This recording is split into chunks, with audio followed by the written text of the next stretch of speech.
Toda relação entre nós e os seres superiores, Sol, Lua e demais estrelas, é uma relação de orientação, é uma relação de norteamento, é uma relação de situação. Eles dizem qual é a situação, eles dizem qual é o norte. A melhor situação é igual à melhor orientação, e Oriente significa orientar. Por isso, quem é do Oriente tem, às vezes, o feitio de se estar orientado, tem a faceta de não ser leigo. Quem é orientado não é leigo. De acordo às minhas fontes de informações, não existe nenhum Estado laico. Todos os Estados são teístas. Os Estados ateístas não são Estados livres e os Estados teístas não são leigos. Não sendo leigos, têm condições para lutar e vencer guerras. Quem quer perder e quem quer ganhar, o que quiser. Muitos humanos sabem a verdade sobre os seres superiores, mas tentam esconder a mina de ouro. Prestemos atenção. Eu era ateu e falava sobre ateísmo, mas um dia eu estava caminhando, de repente me provocou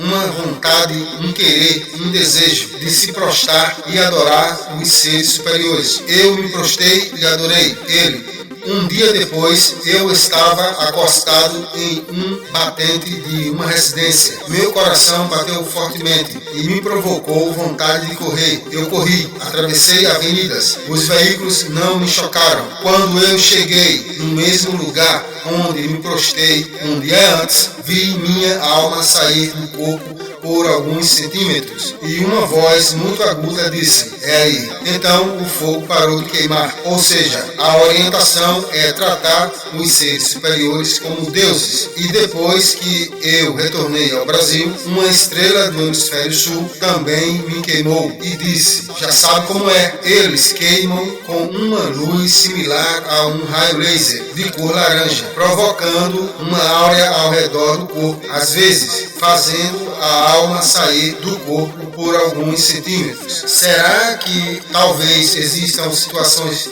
diferentes para cada pessoa? Para mim, eles me deram importância ao que eu digo e ao que penso. Disseram: fulano está em não sabe como tratá-lo. Veremos a atenção que ele nos dá. É o que há. Então, estudaremos as programações. A programação consiste na relação entre dois polos. Um polo relaciona as características dos tons baixos ou simples e o outro polo relaciona características dos tons altos ou complexos. Embaixo da Terra existem globos que causam um efeito de atração. Este efeito de atração ocorre através da gravidade e também através de vontades. Vontades simples ou vontades baixas, baixa ou simples, como a fome, a vontade de comer. Quando temos fome, nossos intestinos provocam um certo mal-estar, ou nossos intestinos doem. Igual a árvore não vive sem raiz, o reino animal não vive sem intestinos. E vontades altas ou complexas, como o pensamento ou raciocínio. Sondando a Terra, existem globos e cristais, como o Sol, a Lua e as demais estrelas. A Lua e o Sol são os globos mais grandes. Então, em cada lugar é criado um programa diferente, mas existem lugares com programações similares, como por exemplo os povos originários do Brasil e povos indianos. Existem também novas programações através de misturas de programas. As programações são expressas através das culturas. São programações aquilo que é através do tempo conservado como costumes e culturas. Existem também as programações feminina e masculina,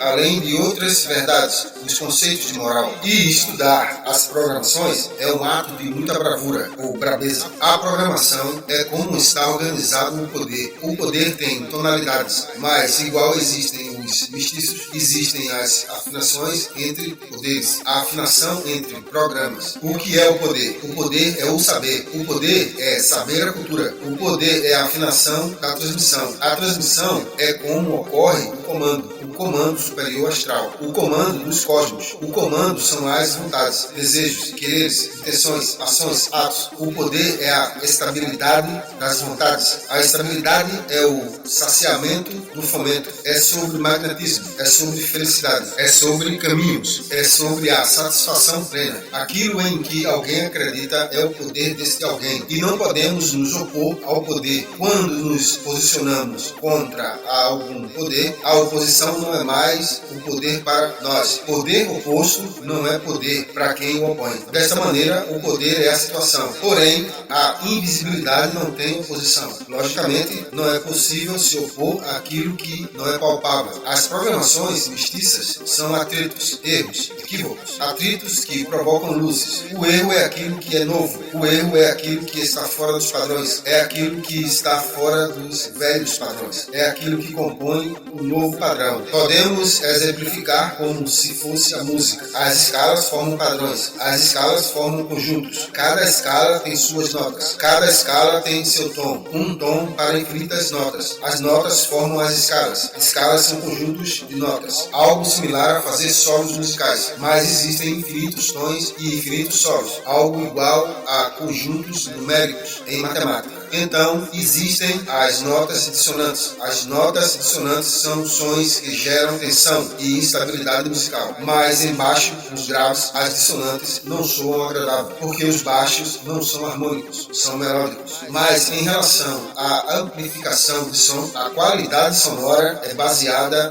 na altura dos graves. Quanto mais houver capacidade de ouvir os graves sem distorção, mais qualidade de som. Então, criar padrões significa criar escalas, criar conjuntos de notas que se relacionam dinamicamente entre si, observando e identificando como soa a harmonia e a melodia. Por exemplo, os tons menores transmitem tristeza. Existem sensações de drama, alegria, tristeza e outras sensações. Existe uma relação entre programações. Quando alguém ajuda outro alguém, a programação de quem é ajudado restitui, mesmo sendo a mesma programação ou programação diferente. O famoso Deus lhe pague. Não é igual, dizem as religiões teístas ou ateias, mas não existe Deus senão os cosmos, senão os astros, senão as estrelas, senão os seres superiores, aqueles que sondam a Terra. Então, é mais correto dizer que o universo lhe pague. Por quê? Porque alguém que se comporta contra outro alguém pode também estar a favor, porque não sabemos o futuro, porque o futuro pertence aos cosmos, sendo também a maior braveza ajudar. As estrelas são criaturas poderosas que sondam o planeta Terra e saber sobre elas é fundamental. As estrelas também refletem suas luzes através das pessoas, através das artes e também através de tudo aquilo que tem vida e age na Terra. E o poder é Ele. Ele é a união dos cosmos, a união das estrelas. As pessoas têm que saber sobre Ele, têm que estudar Ele, têm que respeitar Ele, têm que aceitar e se conformar com a nossa inferioridade. Tem que pedir para que Ele tenha piedade de nós. Mas Ele me ensinou que não podemos estar a todo momento rezando, implorando, pedindo, apenas em momentos de necessidade. Está tudo como Ele planeja, porque as vontades e o futuro pertencem a Ele. Não julguem Ele pela sua imagem animalesca no centro do globo lunar. Ser um ser humano é fraqueza, mas Ele é o máximo. Ele é tudo. Ele brilha de todas as maneiras. Ele é o Senhor dos senhores, Rei dos reis, vencedor dos vencedores. Ele é a programação mais adequada. Infinito igual a música, não é encontrado jamais. Topo da cadeia alimentar, não é sabido, não sabe, não é sabor.